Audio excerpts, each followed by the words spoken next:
തിരുവനന്തപുരം പേട്ടയിൽ 2 വയസ്സുകാരെ തട്ടിക്കൊണ്ടുപോയ സംഭവത്തിൽ വീണ്ടും CCTV ദൃശ്യങ്ങൾ കേന്ദ്രീകരിച്ച് അന്വേഷണം. ദുരൂഹ സാഹചര്യത്തിൽ അജ്ഞാതന്റെ സാന്നിധ്യമാണ് പോലീസ് അന്വേഷിക്കുന്നത്.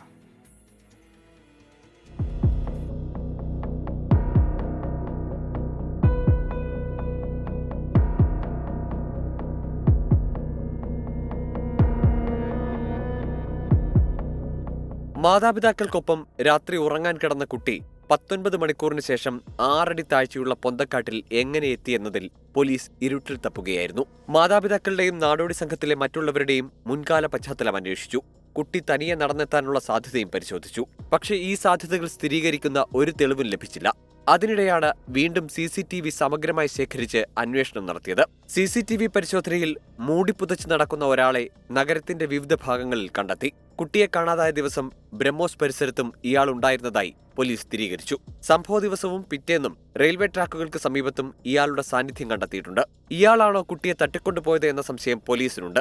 നാടോടി വിഭാഗത്തിൽപ്പെട്ട ആളാണെന്നാണ് പോലീസിന്റെ ഇപ്പോഴത്തെ നിഗമനം. എന്നാൽ പിന്നീട് ഇയാളെ കണ്ടെത്താൻ കഴിഞ്ഞിട്ടില്ല. സംശയത്തിന്റെ അടിസ്ഥാനത്തിൽ ഇയാളുടെ വിശദമായ സഞ്ചാരപാത പോലീസ് പരിശോധിച്ചു വരികയാണ്. 24 തിരുവനന്തപുരം.